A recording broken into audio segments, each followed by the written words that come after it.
Rooster Teeth Podcast with Bernie, Gus, Jeff, Joel, and Matt. Listen as they discuss fun things like video games, also a bunch of stuff it totally isn't lame. So sit right down and enjoy some cake as you listen and enjoy the Rooster Teeth Drunk Take. Well, now I want to commit suicide. It's a sad song. Hey everyone, welcome to the podcast. That's like a super amp up song. Everyone's like super high energy now, right? It's like, holy cow. It's like drowning pool or something. Drowning pool? I don't know. Let the bodies drown. Hey, I have a question. People commit suicide, right? And it's not funny when people do that, but it is stupid. And a lot of people, like in their teenage years, like I would wager that teenagers are the ones that commit suicide or attempt suicide the most, right? Yeah, they're pretty dumb. Getting serious about this, right? And you know, when you're a teenager, I'm staying out of this conversation. When you're a teenager, no, I'm going somewhere with this. I'm gonna come in with a life ring in about a minute here, guys. When you're a teenager and you know you're all into music and shit, right? Because you know it speaks to you and it matters, and you know it helps you rebel against your parents and all that nonsense. What do you think the band is that the most people have committed suicide to? Is there a stat to that? Would it change over time? I don't know. Well, there's classics. People still listen to the Beatles every day. I'm sure people still kill themselves to certain Beatles songs, right? Or maybe it peaked at some point? Maybe. I don't know. Man, I have no idea what you're getting at here. I don't know. This is an awesome start to the podcast. I'm just curious. Like, I mean, it's a somber thing, but I mean, like people listen to music all the time, right? I listen to music when I'm washing the dishes. Why not listen to music when you kill yourself? The Cure? Or like Mazzy Star. Or, yeah. Okay. Mazzy Star, I could see that. What is Mazzy Star? What is that? It's like a really somber, sad-sounding band from the 90s. Yeah. Mazzy Star? Yeah. Never heard of them. Fade Into You, that was their big hit, right? That was it? Yeah. You'd probably recognize that song, but maybe not much else. Are we counting accidental overdoses? Sure. In the tally? Sure. I gotta say Pink Floyd then. Oh, that's a good call. one. That's a good call. There you go. I'm going to declare it on the drunk tank right now. It's the number one most suicided band. All right. Pink Floyd. We'll do some research afterwards and we'll see what we can find out. I'm going to go contact our lawyer. Is Pink Floyd a very suey band? Suey band? I don't think so. They're not on iTunes, I don't think. Yeah. I don't know if they've really ever litigated against people though. Did you hear the hubbub with Gene Simmons? Yeah. No. Gene Simmons is now like the Metallica of 2010. Really? He was like he just discovered the internet? No, he was he was at a conference or something like that, and he just decided to start talking about piracy and about how you should absolutely sue people if you find out they're pirating their stuff. You should take their jobs. Yeah, he was like, you take their jobs, take their car, take their house. Yeah. Can I ask you a question? Do you guys honestly think anybody still listens to Kiss or Pirates Kiss? Well, I don't know, but he was upset about it, and then I think some people went after him and DDoS'd his website, and he got angry, and now they're threatening to do it again. When I was a kid, I had Kiss trading cards, and I knew all their names, and I would conjecture with my friends what they looked like under the makeup, all that stuff. Really? And I had a friend who was a Kiss fan way beyond when anyone was a Kiss fan, when they actually took their makeup off. Right. And he was really excited about it. I know Kiss really well. I know every member of Kiss. I cannot tell you a single Kiss song. In fact, years later, I learned that Detroit Rock City, right? What's the Hey, I Want to Rock and Roll All Night? Yeah. I learned that was a Kiss song, and I go, oh, that's a Kiss song. I did not know that. It was weird. It's like they're just such a gimmicky band. I agree. Speaking of gimmicky, they might be the ultimate sellout band, too, when it comes to merchandise. Do you remember a couple of years ago, they were shopping around, they had the Kiss coffin? Yeah, they have everything. Gene Simmons talked Kiss about coffin? that. You can literally buy a Kiss coffin. Like, if you're a what big is enough it? Kiss fan. It's a coffin that has, like, Kiss logos airbrushed on it and shit. Wow. Yeah. So if you commit suicide to a Kiss song, you can then eternally rest in the Kiss It coffin. all comes back together. Yeah, It's it all does. circular. And then Gene Simmons will sue you and take your tombstone. Sue you into the fucking ground. And back out again. So I might have inadvertently pirated a Kiss song just because I didn't know any of their songs. I wasn't aware of what they made. But yeah, Gene Simmons there's always some guy who's going to take up, that fight. Well, I don't know if he's Gene taking up Simmons the is guy fight now. so much as just being the target. Yeah, but it's like they don't just randomly pick somebody, Yeah, Right. I guess. I mean, it'd be nice if they did. They'd get rid of a couple bands. That'd be pretty cool. But, it's usually somebody who starts talking about it. And, and all the other artists kind of leave that person out to dry. Gene Simmons is an easy guy to do that with because he's not, I'm not trying to be rude, but he's not really that relevant in terms of music. He's more like a reality show guy now. But I mean, Metallica, when they're up in front of Congress, testifying and kind of fighting for everybody, artists. There were a lot of artists who agree with him who just were smart enough not to have the Keeping their mouth spotlight shut. shine on them. Yeah, there were only a few who I think who came out in support of them. I think at the time, the only one I remember besides Metallica was Dr. Dre. Additionally, was like sided with them. Oh yeah. I think you still can't buy his stuff digitally. I could be wrong about that. I feel like all of that stuff is evening out because of convenience. Yes, I agree with you. N- It's more work to pirate than it is to buy something on iTunes. I would agree with that. And I was always one of those guys where I didn't ever... One of the things that kept me away from piracy, especially for software, is I was never convinced that while the kid was cracking it, he didn't also just add in, like, a super advanced worm that would take over my Right. computer and Of course. send him all my data. I was wrong. Dr. Dre stuff is on iTunes. But Is it? Yeah. What you're saying happens a lot where if people download pirated software, it has, backdoors and Trojans and other stuff added in to, the cracked executable that a lot of people just don't know about. I think when there was a new version of Office for the Mac like 2 years ago, a pirated version with a worm showed up on all the BitTorrent sites. And see, it's hard to get a virus on the Mac because you have to authenticate to install most stuff. But people authenticated to run the Office installer, which also installed that Trojan at the same time. Right. You know what else is hard? Getting a virus off of a Mac. Do you remember that one lady that managed to get a worm on her Mac that you and I had to help her? I remember that. We spent like 4 hours. It That was terrible. It was the worst. Time machine. This was No, 10 years ago. Yeah, a long time ago. Well, it definitely is one of those things where... Oh, yeah, we're using the new mic covers that I bought for you? No. I bought you new mic covers. You did? I did. Oh, that's Yay. nice. I was finishing out my sound booth in my office upstairs, and I went to go buy a mic stand, and I saw mic covers. Oh, Christmas I have to for check Gus. those out. Yeah, next week. Next week on the Drunk Tank Podcast, mic covers. they're all different colored. But I don't know what to say about it.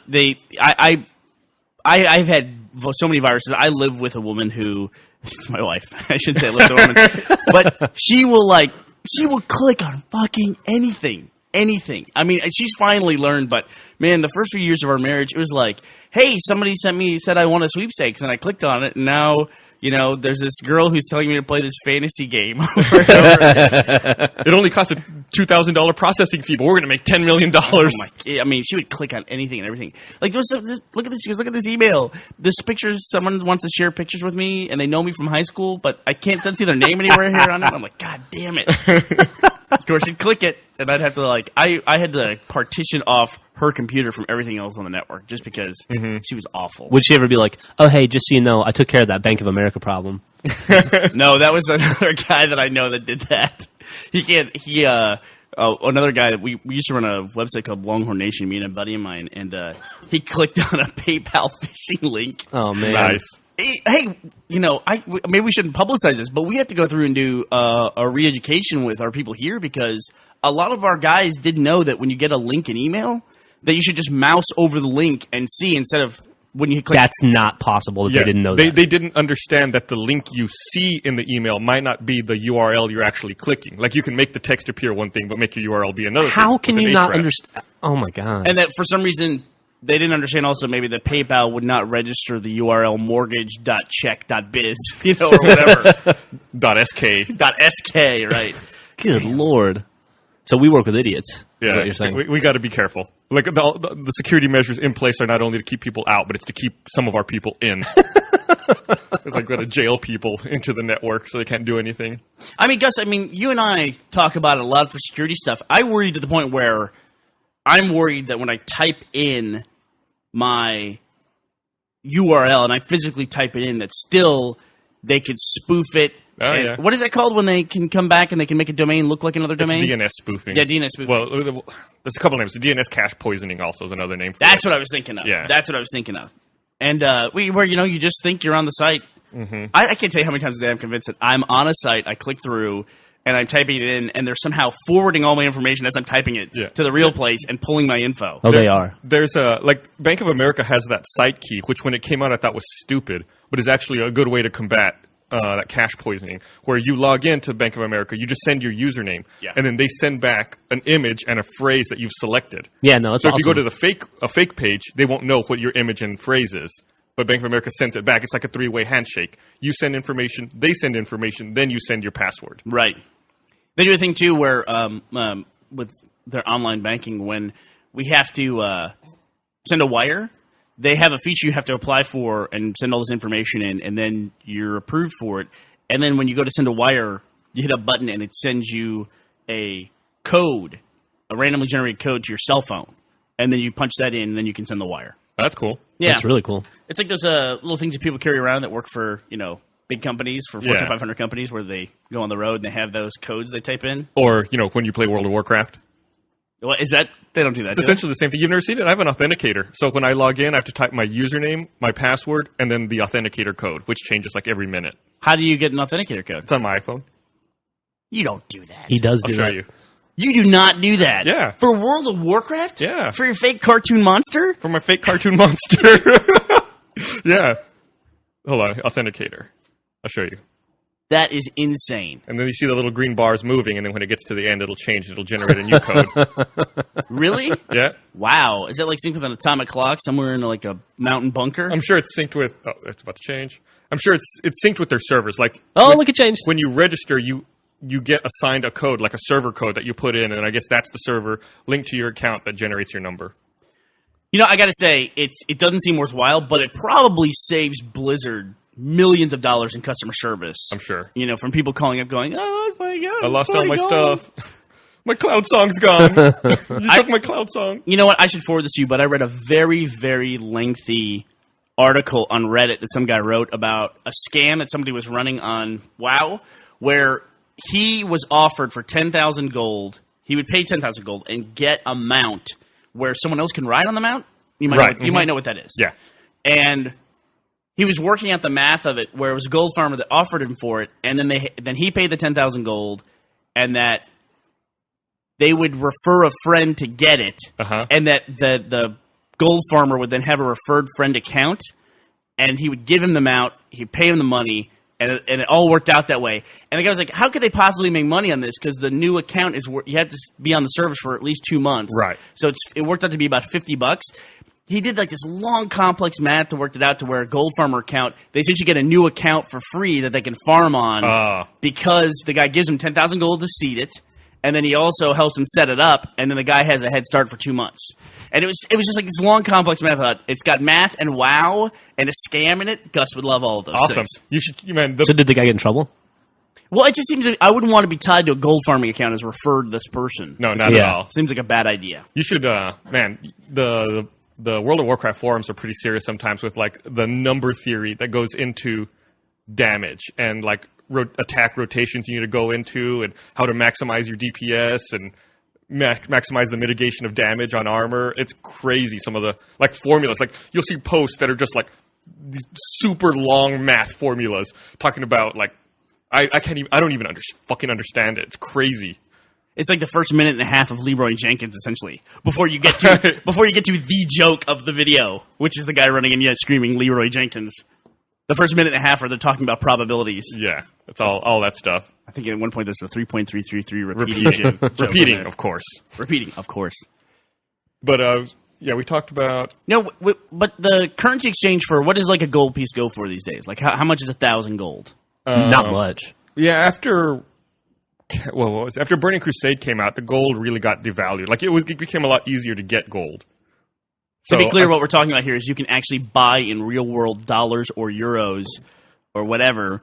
You can buy fake currency in World of Warcraft. You can use real money to buy fake money. Right. Which is against the terms of use, and you shouldn't do. But I think all that stuff really became devalued because after Burning Crusade, anyone just through playing the game, it was a lot easier to get gold, so no one really wanted to buy it anymore. Wasn't there talk at one point they were going to put that on a currency exchange, like on XC or something like that? I had heard talk like that. It's stupid. I had an idea that I talked to Jeff about the other day. He did. Which, if it's a great idea, you can always edit this from the podcast and we can take it and make bajillions from it. But you know what they don't have? You know how you go to XE for your currency exchange, right? So XE.com is a place where you can go type in, euros and dollars, and it'll tell you what the current exchange rate is. Or you type in, $100, and it'll tell you that's worth 5.5 euros or whatever it is today. And I thought it'd be very cool if they had a function of that where you could compare dollars to dollars, but in different times. Oh, that'd be cool. You put in $100 2010, it shows you what it was worth in 1960. So like almost like a reverse inflation calculator? Yeah. That's cool. Because I was watching Mad Men the other day, and there was a deal where a guy had to come up with $50,000 in 1965, I think is where they are in the storyline. I bet that was a ridiculous amount of money. Yeah, it must have been a ton of money, and I was trying to figure it out, and I thought it'd be cool if they had a currency exchange, but a currency exchange via time, and you can figure out how much stuff was. And I can even do like a projection one where what'll it be worth in 2030. You got me all curious now. I got to fucking find out. What, $50,000 US in 1965? 65, yeah. I found one, by the way. We want to make a guess? Yeah, somebody already made it, right? I'm going to say it's worth about $125,000. I'm going to guess it's worth about 125. I'm going to guess wouldn't be doubled, and I'm going to guess 150. $346,000. Get the fuck out of here, really? Yeah. $346,000. You could take $50,000 and move to a South American country and live for the rest of your life in 1965 in luxury. Probably. I'm not good at Damn. math, but I'm pretty sure we just made $200,000 somehow. Hey, congratulations. Thanks, dude. Thanks. That's crazy. Wow, so it is $50,000 worth you said 340? Yeah, 346. So it's almost 600% more. Yeah. Wow. Over, 45 years? Yeah, I'm going to do some other math here real quick. There's got to be some way we can make money on See how many that. times it doubled? It doubled almost 3 times. Yeah. So 5 to 100, 100, 200, but not 200, 400. So not quite that much. They say your money, there's an investment rule that says your money will double every 7 years. Yeah. Which Right. I don't know if that's true anymore because the Not economy in our sucks. generation. Yeah. I mean, they always say, Historically. financial people always say historically. It's the worst word you'll ever hear. Historically, this is supposed to go up. Dating back to the year right after the Great Depression. Historically, when you put your money in stocks, it's not supposed to catch on fire immediately. It is supposed to stay there and grow. You don't hear the sound, wah, wah. Speaking of the stock market, awesome day yesterday. Yeah. Yeah. Good. Did you also read there's a story about Twitter and the stock market? No, what is it? That there's some kind of engine out there where a guy developed where he can process Twitter and the quote-unquote global mood or something like that, and he can predict the stock market based on what's being put on Twitter. That sounds like a hoax. Was that on The Onion? Like, just positive or negative. That might have been Great it. I news should be site careful. called ONN. I should be very careful. It sounds like a fucking Onion story. No, that's crazy. Once again, record the podcast on Wednesday. Apple's holding an event as we're recording the podcast, announcing stuff. Oh, right. They're going to announce a new OS X version, right? Maybe Maybe. a new MacBook Air. I will buy that. Oh, yeah? No, I'll buy it. You bet. You want a laptop again? Well, I don't have a computer in my house, and I had to borrow my wife's MacBook every now and then, and she's not. And she clicks on everything. She's not happy with me doing that. Yeah, I won't use her computer to do anything. Yeah, I don't feel comfortable doing it. We know that the Russians are watching your wife constantly on her fucking laptop. Probably are. Got a satellite on above their house. Did you hear that the dude, the JetBlue flight attendant who blew up on the flight, I guess is going to plead to a lesser charge? I thought they sentenced him, right? He's going to avoid jail time. Did they sentence him? Yeah, well, I heard about it this morning. He has to pay $10,000 in damages. Oh, to shit, JetBlue. really? Yeah. I guess that's man. the cost of popping one of those things. I didn't hear, I guess, the sentencing. The last I heard about it was that he was gonna plead to a misdemeanor, so he wouldn't have to go to prison. Yeah, I don't think he's got jail time. I think he probably had community service. I didn't hear about that, but yeah, Yeah. 10 grand in damages. I think the original thing he was charged with was a felony, and he could have gone to prison for 7 years. Yeah. Well, at least he's staying out of prison. Except he doesn't have a job, so I don't know where he's going to get the $10,000 from. I'm sure I'm sure he's resourceful. He'll find a way. There you go.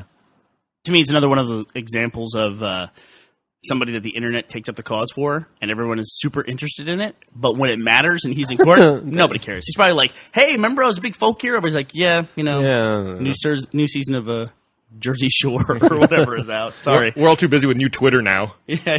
Why don't you go fall in a mine? We might be interested in you then.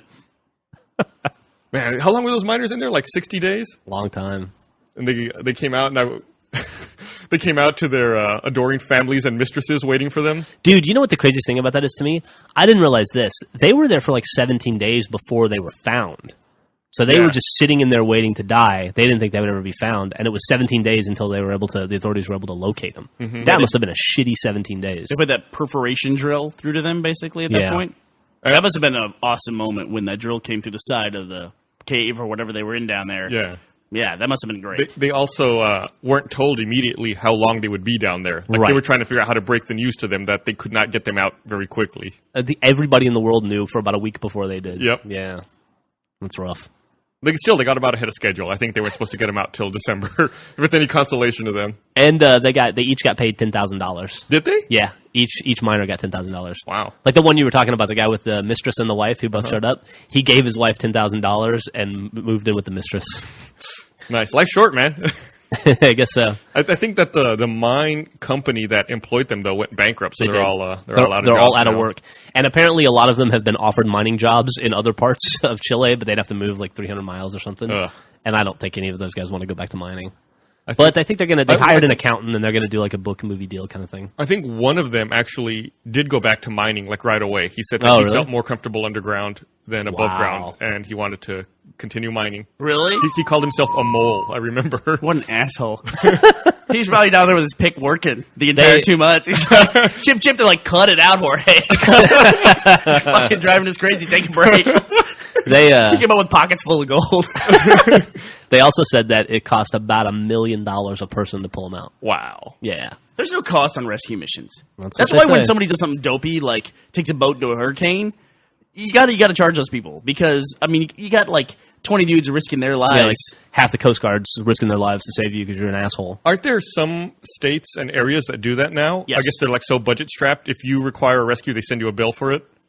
I think they do that with floodwaters in Texas. Oh, really? Yeah, when they put out enough warnings. Yeah, if you drive your car into a flood and they have to go save you. We should probably tell people about this phenomenon, because they might not live in an area where they have this kind of thing. There are areas in Texas called low water crossings, and Texas is one of those places where if it rains for about 3 hours straight, something's going to flood. Absolutely. Like there will be a river that was a creek and is suddenly this raging torrent. Water's got to go somewhere. Or it'll be my basement. That's not a joke, man. Water is scary as shit. Mm-hmm. If a lot of water starts moving in one direction at one time, it's dangerous as hell. Have you seen Jackass yet? No. All right, well, never mind. Go ahead, talk about it. It's fine. Well, no. It's not something we should really talk about if you haven't seen Jackass. Okay. But there's some water stuff in Jackass that people who have seen it know about. And I can't believe they did some of that stuff. I know. It seems super dangerous. Yeah. You can't control water. You can have an idea for where it's going to head, but You it'll can usually control surprise you. You can control paintball guns, but not water. Bungee cords. Yeah, I didn't realize what a big deal water was until I bought a house, and then they were like, "Oh, your drainage here is a little fucked up." Like, what does that matter? Like, "Oh no, you got to worry about this. It's going to hit your house. It's going to soak this whole side, this wall. You're going to get water damage." Yeah. Like, well, what do? Well, we got to reshape the ground and make it run this way. Like, what the fuck, really? Yeah, it's one of the major. I mean, whenever you see like a house going off a cliff, that's water doing that. Yeah, it's not an earthquake or anything. It's just a little stream of water that eats away over time. I mean, water made the Grand Canyon. That should tell you something. That's a good point. Yeah. Wasn't overnight though. Wasn't because of a flash flood. Ew. I know we talk sometimes about like net neutrality and things like that, and we're always concerned about ISPs controlling what their customers can see on the internet, right? Right. And locking them out of certain content providers. Did you hear there was a weird case, I think it was last week, where News Corporation, the content provider, went and blocked ISPs from accessing their content? That's cool. Why? I guess they were in one of those negotiations with cable providers. And as part of the negotiation, News Corp locked out, I think it was Cablevision. Cablevision, from being able to access Fox.com and any Fox content on Hulu.com. Damn. Okay, this is the flip side of net neutrality that I've never understood, has never come up before, and I'm glad it has, which is in every other medium, the people who provide the content are paid by the network who then supplies it to the customer. Weren't you telling me that ESPN gets an outrageous amount of money from cable providers compared to everybody else? Wasn't me. Well, anyway, they pay for it. Like even we had a thing in Austin one time where Time Warner lost NBC, and because NBC wanted more money for Time Warner to show their network, and Time Warner said we're not going to do it, and so they were shut off for 3 months or it's like a month and a half, I think. Yeah, maybe it wasn't that long, but so why on the internet? Why is it that everyone provides everything for free, and then suddenly now the providers are saying we get access to anything we want, and you're going to have to pay to come through us to the customers? Bullshit. But without, imagine if you had your provider, whoever it is. Let's say it's Cox or Rogers up in Canada or the UK, whoever does it. I guess you have some kind of social. Big Pond is the Royal Family Australia. Internet or something. Yeah, Royal RFI. There you go. And Her Majesty's Royal Internet. Imagine if you got on that internet and all they had was their own news provided by their employees. Right. Like they're shitty. It'd be like AOL. Like, Well, that would be the original Like AOL. yeah, Yeah. like Right. the way AOL used to be. and you didn't have Google, you didn't have YouTube because YouTube didn't pay them, and you didn't have it. That company would go out of business. They need the content providers. They got nothing without the content providers. Not a single thing. You know, if they didn't have Reddit and they didn't have Red versus Blue and they didn't have, you know, YouTube and a bigger scale Facebook and things like that, why would you have that service? You would not. So why do they think that they can do this thing where they can like filter and people are going to pay for more money to be on their service? I don't get it. I don't know why it's backwards. Yeah, it's fucked up. It shouldn't be an issue of, oh, we have to fight for net neutrality. It should be when somebody does, it's like, yeah, go for it. We're not paying you. Yeah, I mean, the customer will decide. The customer will move to the place that provides them what they need. And that's why Google paying Verizon is a huge stab in the back. Because Google's starting to do that stuff. They're working out this deal with Verizon for prioritized traffic or whatever the hell they're doing, however they're going to phrase it. That's essentially what they're doing. If all the content providers just goes, oh, you want to do that? Fine. None of us are going to pay you. Right. So good luck. We'd love to watch you go out of business. I actually might be affected by this, and you might too. We both have Time Warner at home, you know? Yeah? And ESPN is coming to Xbox Live very soon. And you'll be able to watch ESPN. If you're a Gold subscriber, you'll be able to watch like thousands of ESPN programs and live sports and all that stuff, awesome stuff. But they've got to have that. They have to have that arrangement with ESPN3 worked out, and Time Warner doesn't. So I don't think we'll have access to it. No, you will not. As Time Warner Internet subscribers, you will not have access to the ESPN functionality on Xbox Live. Yeah, You should switch to my ISP. yeah. I'm gonna have to switch. All right, he's back mad. Oh, Bernie's angry. I just found this out the other day. And Time Warner is a total monopoly Yeah. in Austin. I fucking hate them. Yeah. Yeah, I mean, remember when we were watching the World Cup, that's why you couldn't watch it at home on the internet, I could not watch the World Cup at home on the internet. because you were a Time Warner subscriber. Yep. But we could watch it at the office because we had AT&T, AT&T. and then I could watch it at home because I had that other provider. We had DSL at the old office. Now we've got Time Warner here as well. Yeah, we got Time Warner in this office. So, yeah, good luck. No ESPN for you unless you switch providers. It's aggravating as hell. Super frustrating. But it is one of those things. It's you know, if I always thought this, we're going to go back to the piracy discussion we had earlier. What I thought was going to kill piracy was the fact that, you know, if people are downloading movies and TV shows, you're probably doing that through a major media company, either AT&T or your cable company like Cox or Time Warner for us, or Her Majesty's Royal Internet, Cablevision. in UK. And they're going to start to lose money on video on demand services, which are a big cash cow for them. They're not gonna look up one day and go, wow, we're losing all our money on VOD, but all these people are over here running 20 gigs a month, you know, or in some cases 2 terabytes a month of downloading. What are they downloading? And it's like, oh, they're downloading all the shit they're not buying on video on demand. Yeah, I'm You sure. know? I'm sure they figured that out already. Yeah, I'm sure they have as well. But And it's going to be even more interesting as we see who's going to buy who. Like with Comcast buying NBC, which just seems fucking ridiculous to me. Now you have an access provider buying the content provider. This makes me wonder, like, how they're going to shuffle up that stuff and how it's going to affect NBC's dealings with online distribution. so wait a minute. Back up here. Who's buying who? Comcast bought NBC Universal. Comcast bought NBC Universal. Right. Yep. Okay. So then I wonder if that's going to affect their deals with, you know, Hulu for digital distribution, their iTunes distribution. It just seems like it's going to fuck everything up to me. I would imagine, and I don't know, they don't publicize what these contracts are. I would imagine that Hulu's going to have a very tough time the next time that they try to renegotiate all those contracts, or they come up, they try to renew them with these companies. I think a lot of them, like, why wouldn't NBC just make their own player and bring people to Hulu? I mean, don't you kind of go to Hulu to watch NBC shows? They did those in the past, and a lot of them went under. Well, CBS does it, and ABC does it. Yeah, CBS is on Hulu now, though. Oh, are they? Yeah. Wait, I know ABC does theirs, and everyone watches Lost on ABC.com. You can watch it on Hulu. You can now, watch too. it on Hulu. Oh, can you really? Yeah. Yep. All right, never mind. That's how I've been catching up on Modern Family. I have Hulu Plus, and I just watch it all Great show, by on the way. Hulu. Yeah, pretty good. Yeah, Hulu Plus is awesome. If there's one thing I don't understand, I really don't have any concept of these streaming models of what people pay to be on streaming services like Netflix streaming and Hulu. I look at the numbers on it and it doesn't make any sense to me, and I watch everyone else doing it, and I'm just like, I'll admit, I kind of throw my hands up and go, okay, I have to admit that I don't understand this. Well, and just stay out of it. I read an article, I think I forwarded it to you a while back, that one of the big reasons Netflix does it is because they save a shitload of money on postage. And they actually make money. It's actually a lot easier to pay for bandwidth than it is to pay for the U.S. mails. Yeah, which is cool. I mean, I guess there's energy involved, but it's probably a lot lower cost than materials, but I don't understand from the content provider side. Yeah. You know, how like the deals and how they're worth it to them. Right. I guess they get paid a lot of money. I'm going to get a drink, and then we're going to talk about something fun. All right. Okay. Hey, Jeff. Yes. Didn't you do Extra Life stuff this weekend? I did. I did the Jack and I and the Griffin and the Pajama Achievements girls came out of retirement. Pulled the PJs out of retirement, and we did a 24-hour marathon of Pajama Achievements for Extra Life. Nice. And we raised like $15,000. How did you ever manage that endurance to play video games for 24 hours? Dude, I'm going to tell you right now. Playing video games for 24 hours is a treat. Playing video games for 24 hours in the same room as Jack, not so much fun. God damn. Man, that guy can get on your nerves.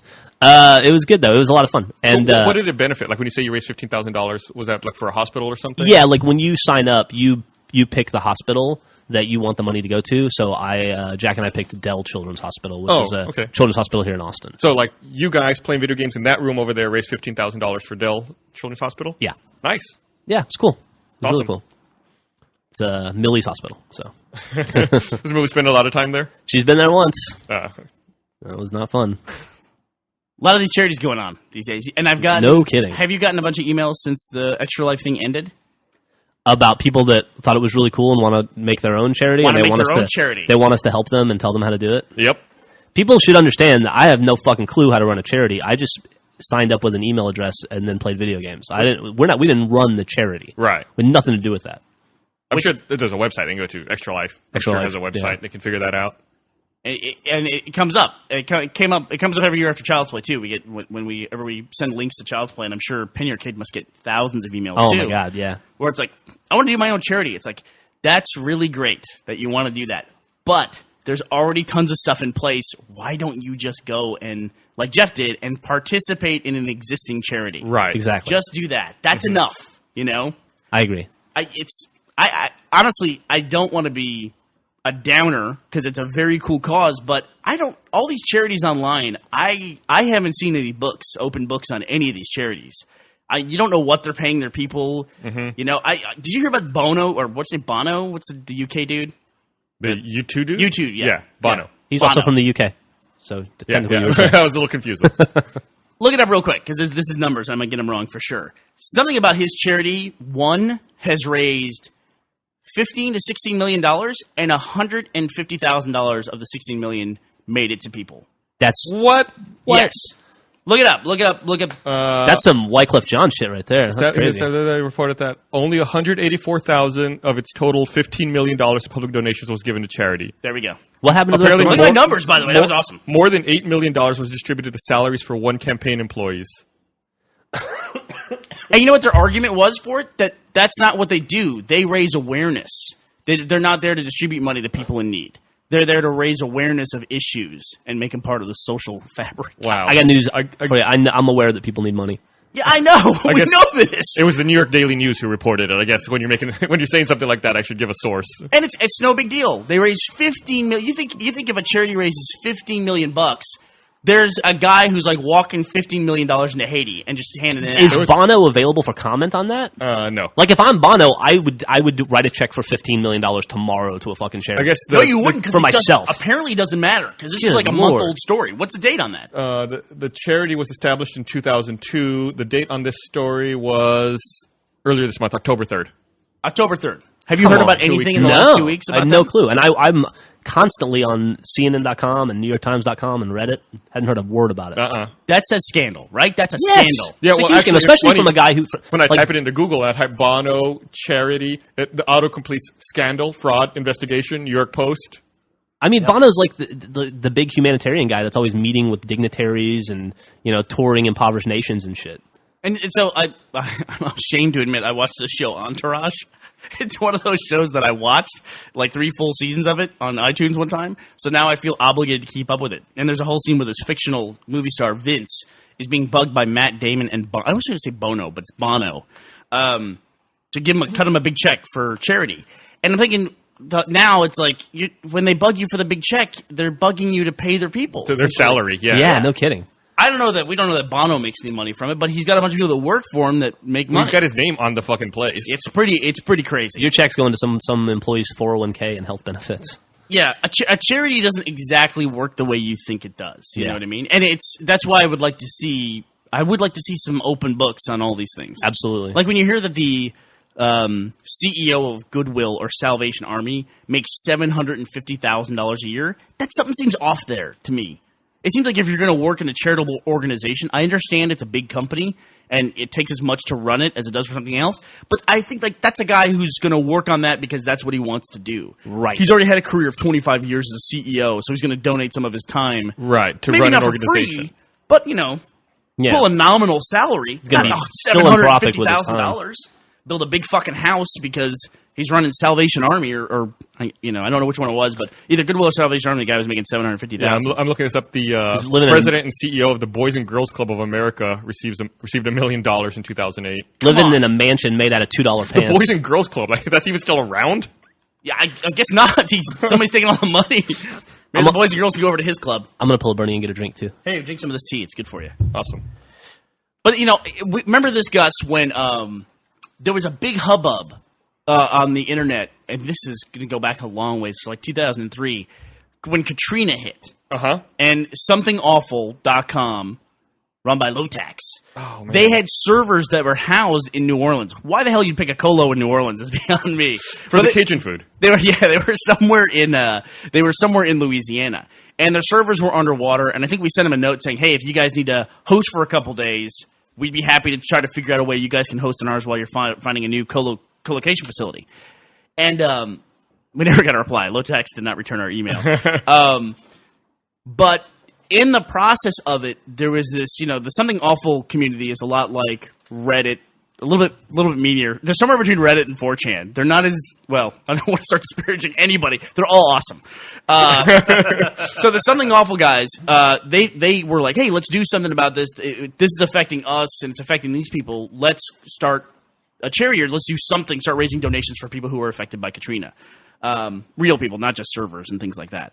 And so Lotex put up a PayPal account to start collecting donations. He kind of caught on to this community movement, and people just started throwing money into this PayPal account. Uh-huh. I forget what it got up to. $20,000. It was over $30,000 It was in 9 hours. It was tens of thousands of dollars in, like Gus said, 9 hours, super fast.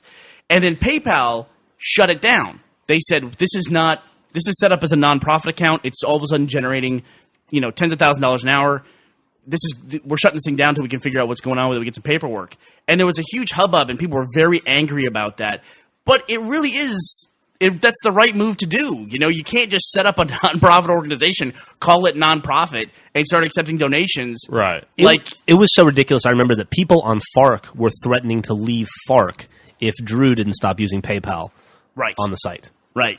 Like, how ridiculous. But and people would not see, common sense. It's if you guys just feel this emotional about it, why don't you set it up the right way and wait a couple days and then donate? But still, PayPal should have done something to work it out. So, I don't know what happened to this money. Did it get refunded to all the people? They locked the account down and refused to let anyone else donate until they could verify that it was a legitimate charity. Yeah. That's all they did. And that makes total sense. But it was on business time and not on internet time. It's over the next few days they're gonna work this out or whatever. And internet was like, it's 3 a.m. We want to donate money right now. Fuck PayPal.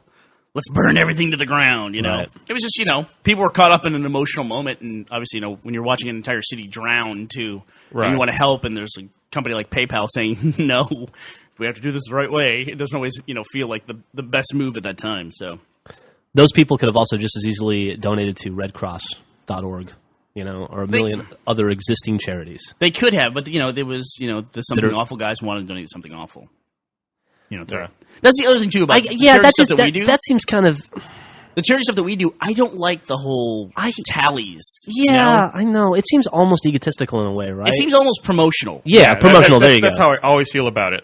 And it always makes me feel kind of skeevy too. Like they're like, well, can you promote it and put it in your front page? And we're gonna have teams and who can ever raise most. Like, yeah, I feel like we're competing. Yeah. For money, and it feels like a competition, and it's this charity. It's not. Yeah. That's why I'm glad they don't publish stuff from the Child's Play auctions and stuff like that. They just to say how much they raised, and that's it. You know what I mean? They don't call people out like, oh, so and so donated big props $30,000. Yeah. Big props to the dude from PopCap Games who just bid $40,000 on nothing. Those guys are baller.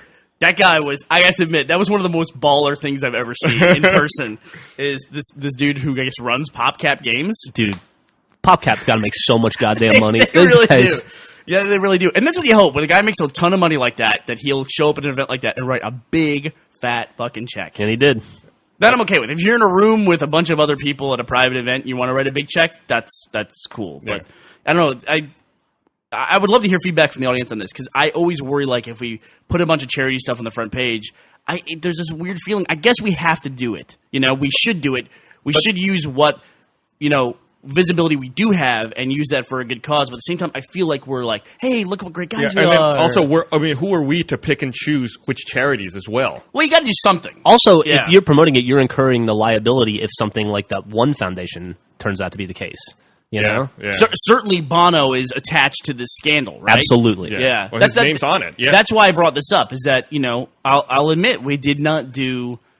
We have good faith because we know the guys running it, the Extra Life thing. Yeah. We have some experience with them. Same and of thing course, with Child's Play. Same thing with Child's Play. And it's got a track record. It's been going for a couple of years. Yeah. We're operating on faith, essentially. But we think it's well-placed faith. But at the same time, it's like, you know, people should be careful. Yeah, you never know. You never know.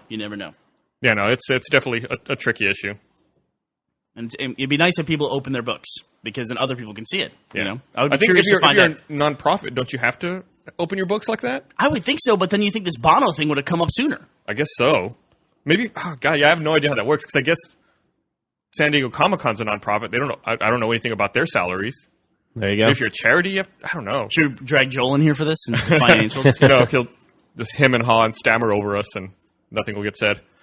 And if you want to do something charitable, there's probably nothing better that you can do than donate your time as well. Money's great, but if you can donate time to do something. I don't think you have to because there's that whole controversy going on with the U.S. Chamber of Commerce right now where they are receiving donations from foreign outlets and they're using them to place Republican attack ads and they're refusing to open the books to show where the money's coming from.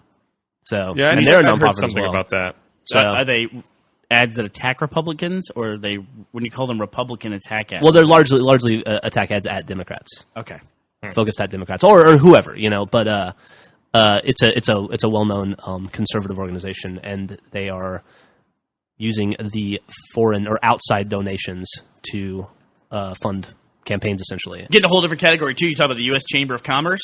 That is not a government organization. No, it's not. It sounds like a government organization. It is not. Better Business Bureau, not attached to government or the public in any way. That's also the Better Business Bureau is also kind of weird the way it works. We got contacted by them. Remember, like, oh, do you want to get listed and verified in the Better Business Bureau?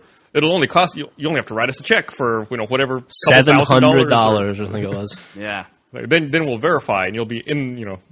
Your customers will have the satisfaction of knowing you're associated with the Better Business Bureau. That's such a fucking antiquated entity, you know? Yeah. You needed stuff like that before the internet, though. You did. Like 30 years ago, it made sense. Yeah. These watchdog groups. Yeah. No, you're right. It just seems like a relic at this point. Absolutely. Now we have reviews. I love when you look at reviews. Nobody rates anything 2 or 3 stars. Everything is 5 or stars 1. or 1 stars. Yeah. You know, that's it. Everything should be positive or negative. We don't need stars anymore. And that's it. Because everyone is like, I got this product. It was great. Maybe you get a 4 of like, I got it. It broke in 3 days, but what am I going to do? You know. And then there's the guy who's like, I bought this microwave, and it became my entire year. I wasn't going to let it go. I was going to like hound this company. I got 3 different microwaves sent to me for $120 each.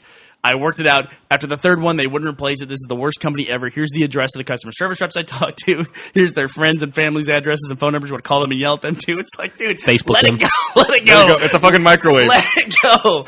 Come on. Take up another cause. And there's one of those in every single Amazon review for anything. And I love when, like, on the Amazon reviews, people will give stuff 1 star, and they're like, for the dumbest, weirdest reason, like, the clerk looked at me funny when I was looking at this once. I love to. It's always nice now that you can rate ratings because people will say they give it 1 star, going, "I could never use a product like this." It's like, why the fuck are you rating it? Why, if you don't own it and you're not going to buy it, why would you rate it? Or when like stuff isn't even out yet and it already has hundreds of ratings. It's like, how is that possible? They fans of Lord of the Rings, remember they bombed the Blu-ray collection for Lord of the Rings because they were putting out the non-extended versions first. Right. And they were going to hold back on the extended versions. What a surprise. I bought it. Totally fine. Nothing wrong with that Blu-ray set. You buy a lot of physical media, huh? Not really. No? No. You bought Lost. I did buy Lost, yeah. You found out even more stuff about that Lost thing, didn't you? Yeah, there were more things. I guess like it came with a black light that I didn't, I knew about the black light, but I didn't think there was anything to it. But if you shine it on certain pages in the disc inserts, it reveals like hidden messages and drawings and stuff. It's pretty cool. That's Pretty crazy. cool. There was a lot of stuff in that box. Very true to the story.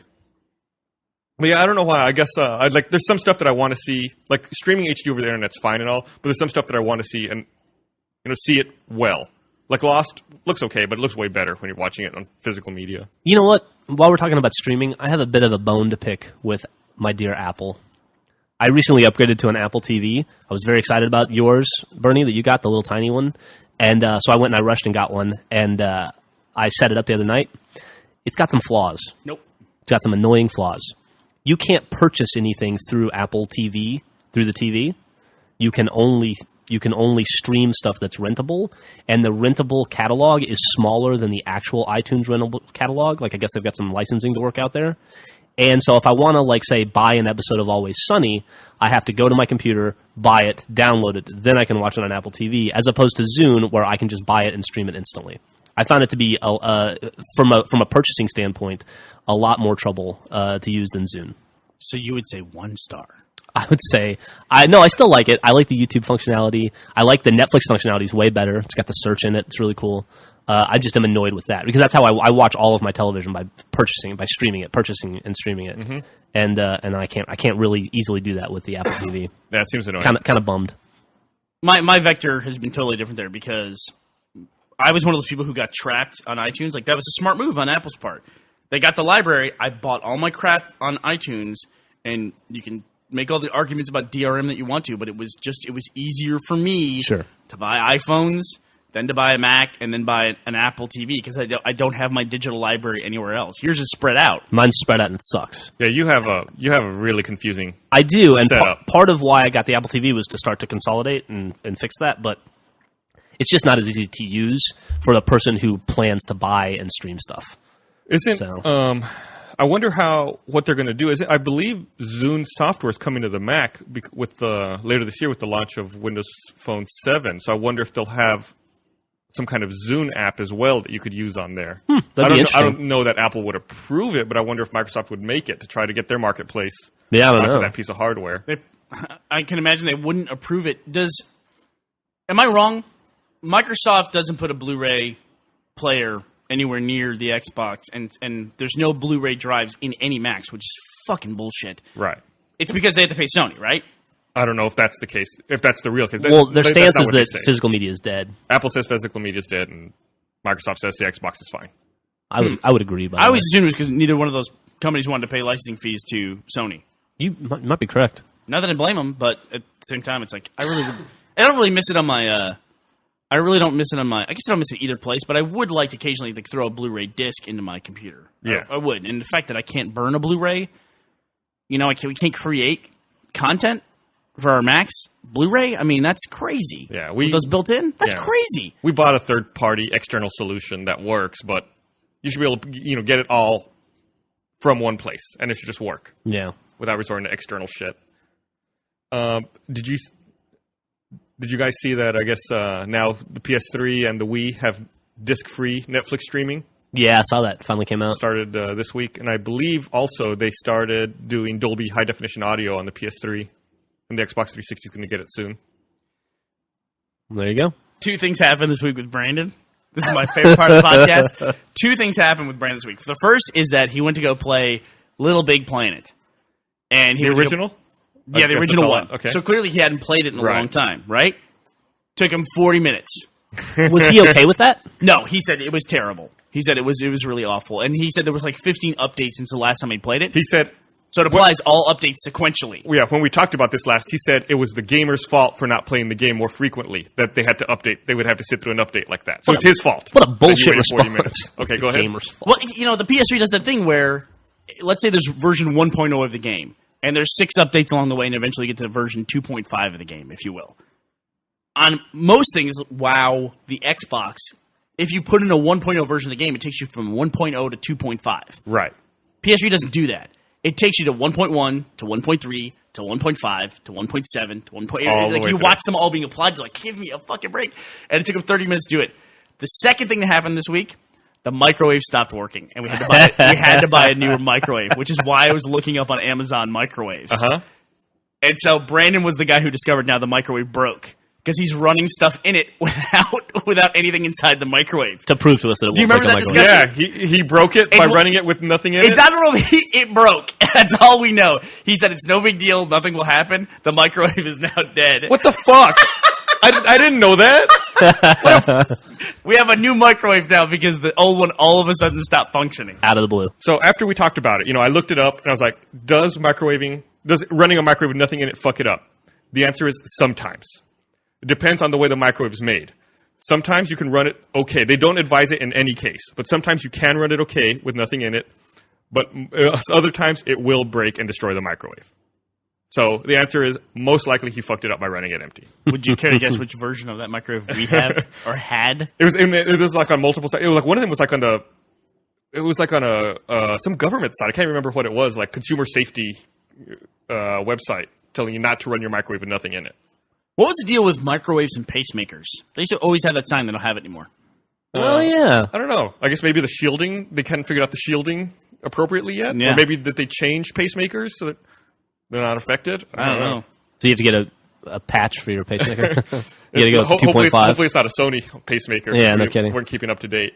What does a pacemaker do? Does it make your heart beat? I think it emits electrical charges every now and then to Right. keep your heartbeat regular. It doesn't make your heart beat, but if your heart starts to have an irregular rhythm, it discharges and puts it back in a rhythm, like a mini defibrillator. That's crazy. Mm-hmm. That's crazy. That's awesome. I can't imagine needing one of those or having gone through an event in your life where you're like, okay, now I need this piece of technology in me, and I hope the battery doesn't run out. No kidding, right? Let's hope it's made well. There's no way. Like, hey, you'll have the wire sticking out of your chest with like a little AA or a 9-volt hanging off. Hanging there, buddy. Oh, my God. What if you got a low battery light on it, too? That's essentially what Iron Man has to deal with all the time, though. I know, you bring up an excellent point, Jeff. Yeah. I just saw Iron Man 2. It's out on Blu-ray. How was it? I still haven't seen it. I still like the first one better. Yeah. But it's good. Iron Man 2 is, I love Iron Man, so. I- Robert Downey Jr. is so perfect. I see that they've that's like their new movie to show off HD TVs in stores. Now, like I go and I see Iron Man 2 on those TVs all the time now. How's Mickey Rourke doing? Yeah, I mean, he held up well on Blu-ray, as well as he could. What's he doing now? I don't know. I'm sure he's doing something. He's had a resurgence. Sort of. I mean, he did that wrestler thing, and it seemed like, wow, Mickey Rourke is back in a huge way, and he was awesome in The Wrestler. Yeah, he was fantastic in The Wrestler. He was in The Expendables. But it seems like the part that he got from that, though, was Iron Man 2. Like, that was the big comeback. That's a big part. A big part. Jon Favreau told a story at the screening where Mickey Rourke suggested that the character have an animal to humanize him when he has a bird. And Jon Favreau cut him off like as fast as he could, got to bird as quickly as possible, just so that he wouldn't suggest like a small dog or who knows what else. Be walking around with a miniature teacup chihuahua. Didn't want him to go the Joel Schumacher or Superman route, where he wanted to give Lex Luthor a puppy. What? Yeah, that was one of the in the old Superman scripts. Back when they were kicking him around when Schumacher was involved. Yeah, that was one of the things was he thought Lex Luthor should have a puppy, and he wanted him to have this little dog. I'd never heard that. Yeah. Why? Yeah, I don't know. He also wanted Spider-Man to fight, or Spider-Man. He also wanted Superman to fight the giant spider, robot spider. This was when Kevin Smith was writing the script, and he was like, "I'm not putting that in." And then conveniently, the big boss in Wild Wild West, which was the next Joel Schumacher movie, was a giant robot spider. Is there a giant robot spider like in Superman comics? Is that like one of his? No, villains? that was he part of the fights point. Lex Is like Luthor and the giant robot spider. Yeah, there's Superman doesn't typically fight giant robot spiders. Not Probably part of the at some canon. point he has. It's possible I would imagine. over the course of the last 90 years, That's ridiculous. 80 years or so. Well, it seems like they did make a couple of bad Superman movies, but it seems like they had the opportunity to make many more terrible Superman movies. Oh, and, for sure. They stayed away from them.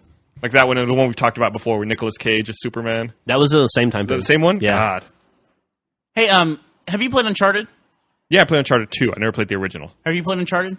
I played through about 20 minutes when you were showing me how cool it was, and it was awesome. It was awesome. So they're making an Uncharted movie, and there's a big push online to make Nathan Fillion play. Well, the dude looks just like the... And he Uncharted acts like guy. him too. I mean, Yeah. clearly, but it's kind of strange to me because why not use the actual actor? who does look like the character and who plays the character now that we all like. Does he do like screen work, or is he just a voice actor? Yeah, his name is Nolan North. Yeah, Nolan North. He's in every video game that's ever made. Does Nolan North look like that? Like, was that Nolan North's face? I mean, yeah, they modeled the character. I could buy. I'm looking at him right now. It's the first time I've ever seen him. I could totally buy him as Nathan Drake. And plus, he plays the character. It's the same voice, and it's the guy who plays Nathan Drake. I will say this: that is the star of that game to me is voice acting. We've talked about this before. That's what you like about that game. Absolutely. And that's why they're making it into a movie. Nolan North was Romeo in ODST. Yep. Oh, was he really? Yep. He's in all. I bet you could name like 5 AAA titles that he's been in. A lot of Nathan stuff. Fillion worked with him on a game that he worked with him on ODST essentially. Fable 2. Was he? Yeah. I don't remember being a He did a lot of stuff. So what's his? Does he have any screen credits? He was in an episode of Modern Family, I guess. Where was it? Donald Flume in the episode On Guard. Yeah. I mean, I clearly don't have anything against Nathan Fillion. I think Nathan Fillion is awesome, and he would be great as Drake. But it's kind of one of those things. It's like this guy's already doing it well. I mean, why? Yeah. You know, it's like when they made a Firefly movie, you didn't wonder who was going to play the part of Mal in the movie, right? Because there's a guy who already plays Mal, right?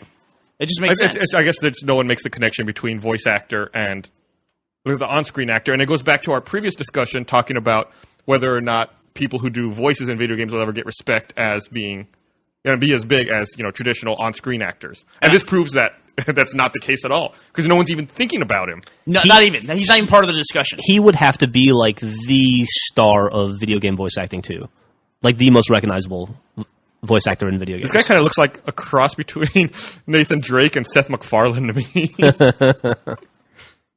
Yeah, and I've seen the footage. I mean, to me, it looks like the guy. They have bonus footage on the first Uncharted that you can unlock. What it shows their behind the scenes stuff. It's all mocap, and to me, it looks like it looks like the same scene, but they're in a plywood car, this fake little model car, acting it all out. And to me, he looks like the guy, and his actions are what are translated to mocap. And yeah, don't get me wrong, I like Nathan Fillion, but you're right. If they already have the voice and they already have someone who does it, why not just don't rock the boat? If it ain't broke, yeah. Right? We're using all these phrases. Don't rock the boat. If it ain't broke, that would dance with the one that bring you. That would be a good position to be in if that were the case, because Nolan North would be in like 400 movies. Like he'd be in every video game adaptation. He'd be like, I believe I was the main character of Dark Void. Yeah, Jen Taylor would be up against herself for every part on the planet for playing Cortana and Princess Peach and all that. But it's funny too. Like, let's say they make Uncharted, right? Let's say they cast anybody. Let's say they cast Brad Pitt to play Nathan Drake. Or Brendan Fraser, or somebody like that. Then the movie becomes a big hit. Makes $200 million, $300 million. Uh-huh. Then they go to put out Uncharted 3. Good question. Who plays Nathan Drake in Uncharted 3? Right. Brad Pitt? Oh. It's very rare that a movie star will reprise their role in a video game. Honestly, I don't want to see an Uncharted movie. I want to play an Uncharted game. Call me crazy. I enjoyed those games so much. I mean, like, if you look at it as a movie, like the story, it's like an Indiana Jones movie or whatever. I mean, sure, it was fine, but I think it's much more fun as a game. It's like a cross between Indiana Jones and Remo Williams. Remember Remo Williams? Yeah. I think you. What is it called? Remo Williams: The Adventure Continues. Is that what it's called? The Adventure Begins. It was that thing that people do. It's like clearly this can be a huge franchise. Fred Ward. It was awesome. Yeah, I love when people do that when they say they call something Part 1. That's really ambitious. You know who else did that was Buckaroo Banzai. They had at the end of the movie, I don't know if you remember the Peter Weller movie Buckaroo Banzai, but at the end, like they say, as the credits roll, they go, "Stay tuned for Buckaroo Banzai 2," and they already had a title for it. Nice. Are you staying tuned? Still waiting. Back to the Future did that as well. At the end of Back to the Future, I think. Man, did you see last week they released, I guess, more of that Eric Stoltz footage as Marty McFly? Yeah. That, I guess, as the 25th anniversary of Back to the Future. You should probably explain that. Yeah, I guess Eric Stoltz was originally supposed to be Marty McFly, and they filmed for 5 weeks with him. Well, he wasn't originally. It was originally supposed to be Michael J. Fox, but Michael J. Fox backed out. Oh, really? And so then they replaced him with Eric Stoltz. Then Michael J. Fox's obligations freed up, and he was able to come in. And so they filmed for 5 weeks with Eric Stoltz, and they have a lot of footage. I'd seen a couple of stills and a little bit of it, but I guess they released a whole bunch more. It's going to be on the 25th anniversary DVD, and it's crazy. I mean, I guess they filmed a lot. In 5 weeks, they must have filmed a lot of the movie, and he looked really good, I thought, as Marty McFly. Yeah. I wonder how bitter he is about that. I guess, they said they had interviews with, I guess, like Spielberg and Zemeckis talking about how they just they did all the film. They were looking at it, and they didn't feel the energy. They said it didn't feel right to them. So they went to the studio and asked if they could reshoot all that. I couldn't imagine a more perfect person for that role than Michael J. Fox It's what we all know. at that point in time. Yeah. What is the best Eric Stoltz movie? Does it have to be an Eric Stoltz movie? I mean, because he was in Pulp Fiction. He was great in Pulp Fiction. He was He great. played the drug dealer in Pulp Fiction. Yeah. But I would say I like The Prophecy a lot. The Prophecy. He was in that. Is that the Christopher Walken? Yeah. I think. Wow, I hadn't thought about that in a long time. I would say my favorite Eric Stoltz movie is Memphis Belle that he was in. I've never seen Memphis Pulp Belle. Fiction's a better movie, but he's a bigger part of Memphis Belle. It's a good movie. It's about a bomber crew in World War II, and I think if they fly 25 missions and live through all 25 missions, bombing over Germany, then they get to go home. Like they retire them after 25 missions. Kind of like Catch-22. And they would be essentially the first people to do this. No one has made it as far as the Memphis Belle has, and so it's their last mission. I'm having to look through his filmography to figure out my favorite.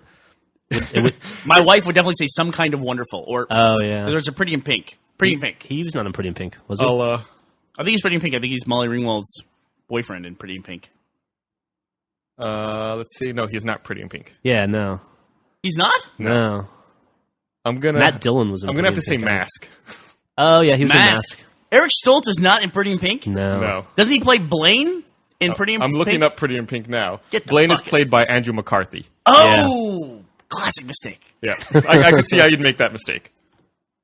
What is Eric Stoltz he kind of disappeared. Like he was one of those dudes that like I lump him together with a guy named James LaGrosse, where it's like in the 90s, every independent film I saw had Eric Stoltz and or James LaGrosse in it, and then they just kind of disappeared. But he's in that show Caprica, right? Right. Eric Stoltz is? Yeah. I have not seen that show. You watched Battlestar. Did you watch the entire run of Battlestar? I did not watch the final half season or whatever it was. How did you not watch the last 5 episodes? I watched the cast and crew singing All Along the Watchtower Oh my god. and decided I was done with So it. you missed the whole last season then, Okay, is that what I missed? pretty much. Yeah. You I might have think missed I- the last 2 seasons. I think it's on streaming now. I may go back and watch it finally. By the way, I will agree with you. That was fucking terrible. I was like, that's it. I'm done. I know I've invested 3 years or whatever into the show already. Nah, no. That was might be bar none the worst narrative device I've ever seen in a series. I mean, ever. Where they heard the song and they were all singing it, and that's how they all determined who was a Cylon all of a sudden.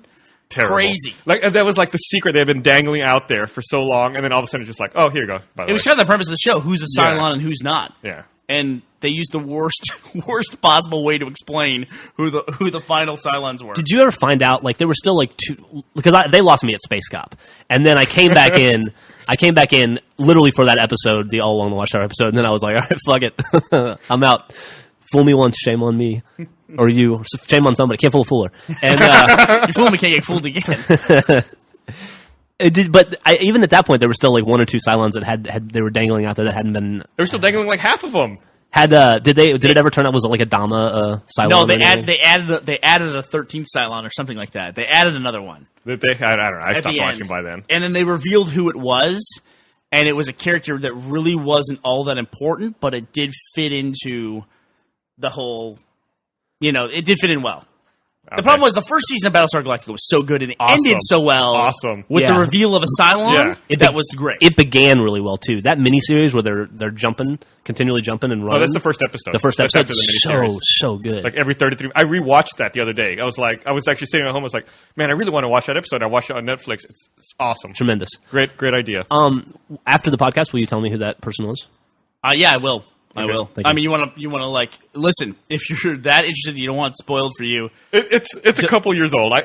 Don't listen for the next 15 seconds. It was Sal's wife Oh, that okay. was always kind of suspected. Who I died. think. Yeah. Yeah, she who died. and then so that she was going off the show for like 2 seasons. Mm-hmm. And I should stop talking because I don't want to ruin it. It's- People might be back. It's their fault. I mean, I haven't seen it. And even I won't get mad. It's fucking my fault for not watching it.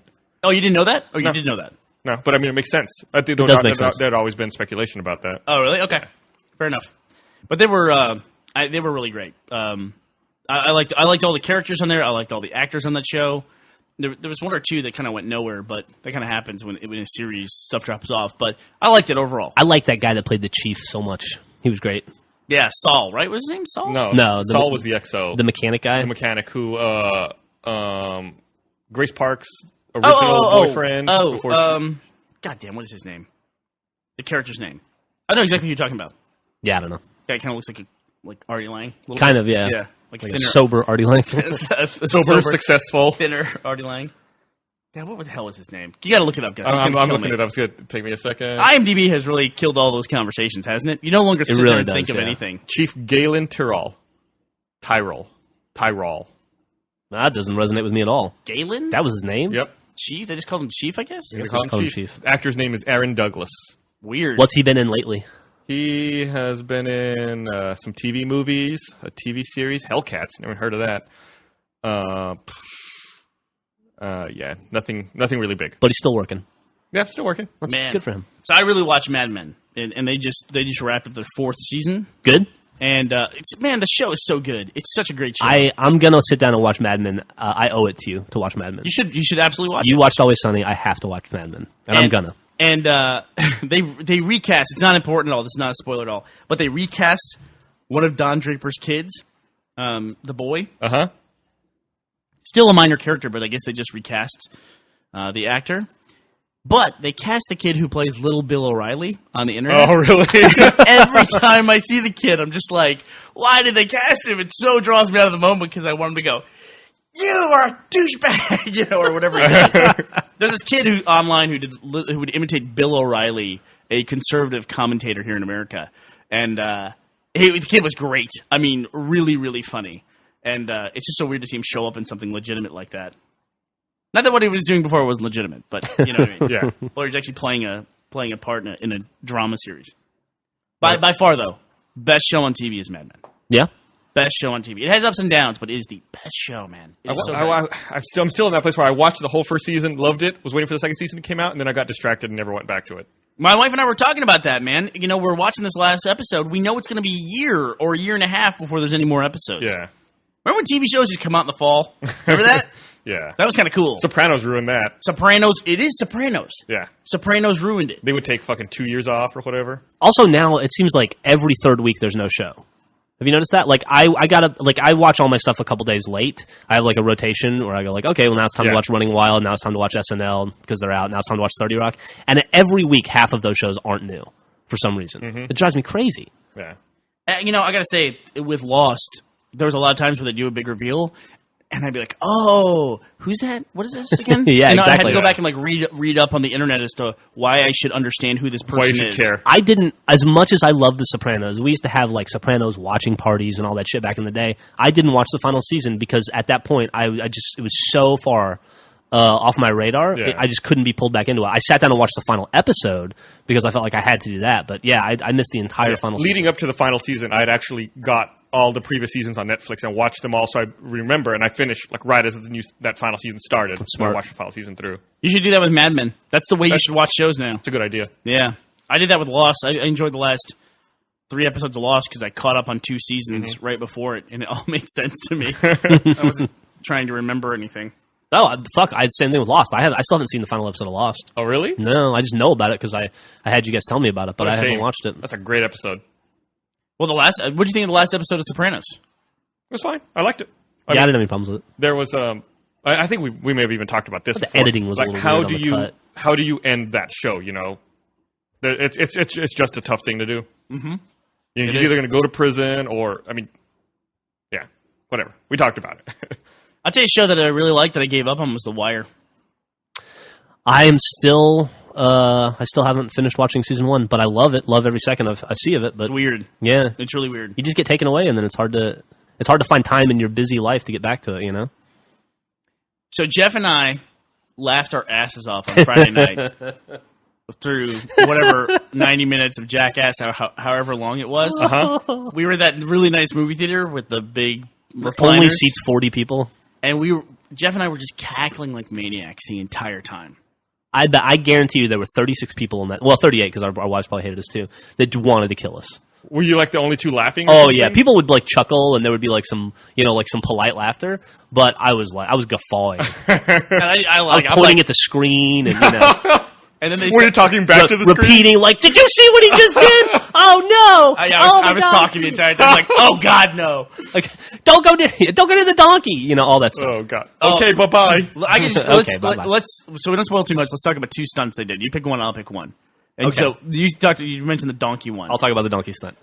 Just because it's a stunt revolving Aaron McGarity and a donkey, and it's not the best stunt in the movie or anything, but his reaction is one of the craziest things I've ever seen. I've never seen a person shake in the way that he shook doing the stunt. It was bizarre, dude. It was really funny. It was might be the most scared I've ever seen a human being tell 'em what be they on did. film. Yeah, I'm waiting for the. Oh, I don't want to spoil it for you. No, talk about it. We'll only talk about 2 They things. played a game called Pin the Tail on the Donkey. So they blindfolded Aaron McGarity, Wow. had him in his underwear, and he had like a thing he had to put on a donkey. He had a pin. He had to pin put a a pin donkey. on the back of the donkey. I don't know if maybe he didn't have the pin on it, but he never even got close. He never got close. Ugh. And the donkey kicked him once, and then he had to do it again, and that's when he started shaking, and they were pushing him forward, and he didn't want to go, and the donkey kicked him in the dick. Oh man. It was pretty bad. It was so great. It was pretty bad. I think I like the animal stuff. I think more than anything else because animals are just terrible. And this probably isn't the best time to talk about, but it's the one that I remembered the most, which is they want to know if music would soothe the savage beast. So they gave Steve-O a tuba and Ryan Dunn a trombone, and they got in like a corral with a ram. And he's trying to play this trombone like, and the ram is just fucking. It was just plowing Ryan Dunn over and over again. And it didn't seem to matter. Steve-O, it wasn't even interested in Steve-O. Well, he kept going, Steve-O, get in here and help. Oh my God, help. He was dying. And Steve-O got his like pants caught on the fence and he couldn't get in there. Yeah, convenient. That thing was just wailing on Ryan Dunn. That ram fucked him up, dude. It was so great. That sounds fucking awesome. God, I gotta see that movie. So good. So good. I will say this too. They are not afraid to make Wee Man fly. Do you remember in one of the previous Jackasses? I don't know if it was the TV show or one of the movies. When they put him on a parachute in front of a swamp fan. Oh, right. Yeah, He's yeah, in yeah. Jackass 2, I think, yeah. It was one of those swamp Yeah. boats with a huge fan. And remember how he flipped and flew across Yeah. the water?